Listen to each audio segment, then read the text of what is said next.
What has in the past been an amazing journey has been a near-death experience that I've had. And in having that, coming back and trying to find the alignment with physical and the non-physical and being in heaven and seeing the loved ones and sitting with Jesus and hearing that being taken places and shown things, and then, bam, come back into the physical world and not want to be here because that feels more real, and feeling that tug. Because the unconditional love that surrounded you there is what you want to find here. But it feels like there were too many conditions here that prevented you from feeling what you felt there. Exactly. Isn't that just the most fascinating thing? Exactly. And so then through that, in being able to go back and forth, in realizing that, and then enjoying being back into my physical form, in that state of allowing, that's when the transformation happened. And then it's going back at will, going back and spending time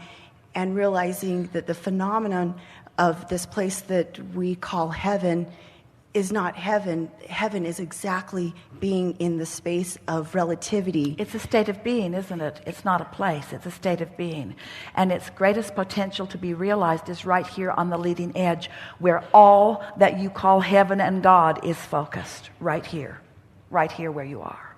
And every time I leave... And that's why it feels so bad when you don't let it in, is because there's so much of it flowing. In other words, if it weren't flowing, you could resist. If it weren't flowing in that strong way, you could resist it and not feel uncomfortable. But because it is flowing in that strong, because it is so much your nature, it is so much what is natural to you. Good, really good. And then, and also when I'm there, it's so fun to feel like I'm coming back to heaven, coming back right here. This is heaven, and I can say goodbye, and I come back, and this contrast of which you teach, well, you're tuning your frequency. Fun. You're tuning your frequency to that which you are perceiving as heaven, and you're perceiving heaven as it wasn't what you saw; it's how you felt. And that's what we're talking about with these emotions. It doesn't matter what the reason for them is, it's the resulting emotion that you're feeling. And once you get a handle on that and you discover that you can you can control your emotions through your ability to focus. One day, Tracy said to her mother, Jerry and Esther were in Texas and Tracy was in California, and Tracy said on the telephone, I need to come to Texas. When's the next Abraham gathering? I need my Abraham fix. And in those days, all of the seminars were happening in different cities in Texas, or most of them. And so Esther told Tracy when it was, and she said, what's going on? And Tracy said, I don't know. I've just lost my feeling, my good feeling. And Esther said, well, why do you want to come to a seminar? And Tracy said, I just remember sitting there in the seminar. I don't even remember what Abraham was talking about. And I just remember feeling so good that I wanted to stand up and just yell, yes! And Tracy said, never mind, it's back. So that's what you're talking about. You had that out-of-body experience. You had that near-death experience. All you have to do is remember what that felt like. But you don't have to have that near-death experience in order to know what love feels like. You all know what you feel like when you felt love. It's your love for someone that you have control over, not their love of you. Rather than focusing on how someone feels about you, focus upon how you feel. Show yourself that you can sit in 5 or 10 minutes with a notebook and just write a few words, and you can transform the way you feel. And when you do, notice how you transform what begins to happen around you. It's a wonderful experience that you had. We just want you to realize that you see, that's the best part of that. You will never forget what that felt like. So you can tune yourself forevermore to that feeling. And I continue to go back because there's not a grasping and a clinging to it anymore. So it continues to go back, and sometimes it's going back for fun and teaching and just to play, and then coming back here. But I want to be here. This is heaven for me. Yeah, well, this is where we all are. You guys have this, you have an illusion of us being somewhere else. It's so odd how you keep looking up for us. We're all right here with you. We're in your mind. We're in your movements. We're in your body. We're in your actions. We're in your taste buds. We're in your sensual feelings in your body. We are right here with you. We're in your mind. We are in everything. We are in everything that exists. Pure positive energy flowing with you.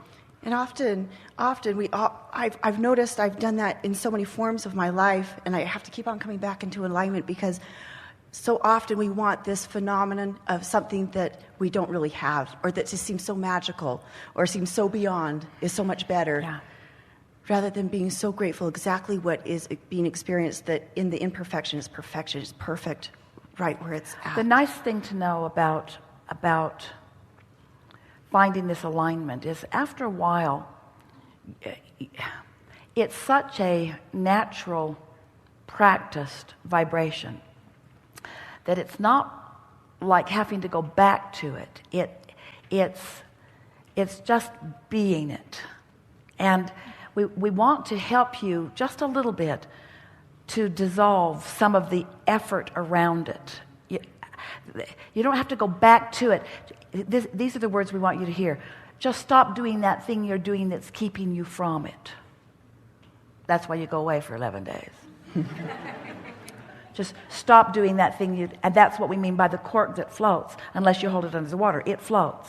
So all of that pure positive energy that you described and all of those wonderful emotions are right there for you, unless you're doing something that, and what is it that you're doing? In other words, how do your emotions work the way they do? Why do you feel ever negative emotion? It's because who you are is a vibration that you're not letting yourself be. So you've got that sort of tug of war going on. So if you just stop trying so hard to be it and just take a nap or meditate, then you stop the introducing of that contradiction or that resistance, and then you are there again. Some years ago, we offered an analogy about, so you're walking forward and somehow you are spewing a sort of red inky mist, and you keep spewing it, so everywhere you go it's all around you. But if you just stop spewing it, it'll be there for a while, but it will dissipate, and pretty soon you'll walk into a clear space. And so that's what we mean by just allowing yourself. Sometimes the contrast gets strong enough that your desire gets strong enough that your desire dominates. And that's what a near-death experience is, where you're asking and not allowing, and asking and not allowing, and asking and not allowing, and asking and not allowing, and asking and not allowing.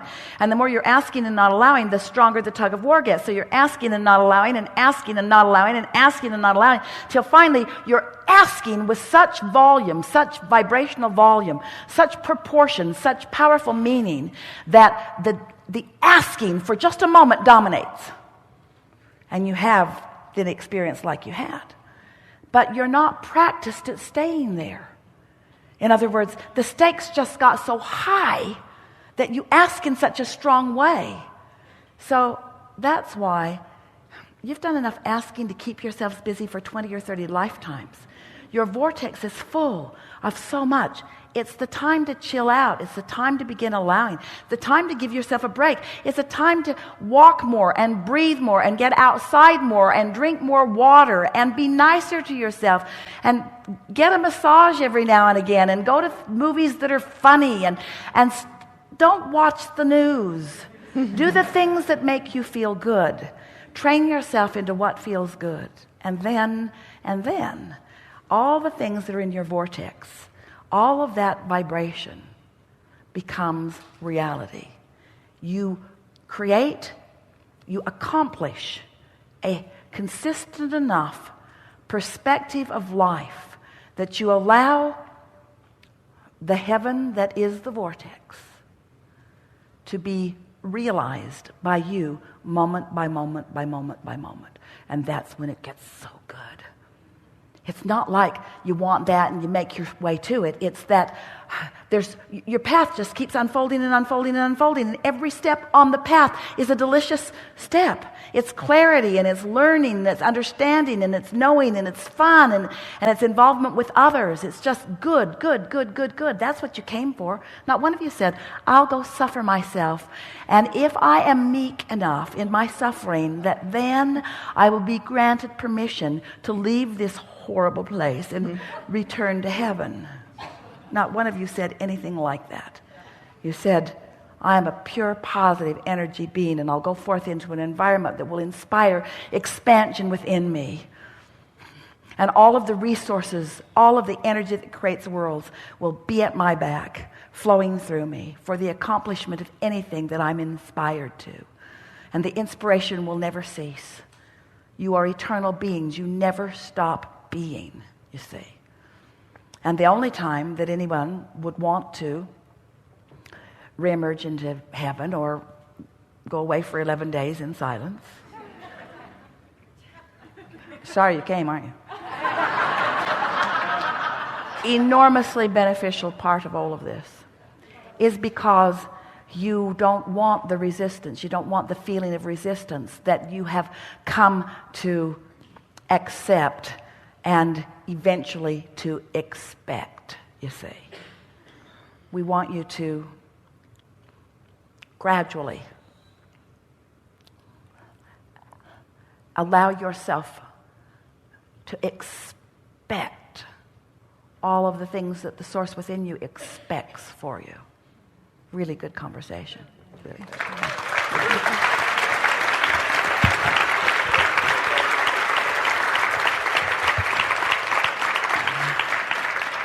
This is a good time for a segment of refreshment. We want to just recap something here quickly. That is, so do you accept that you are extensions of source energy?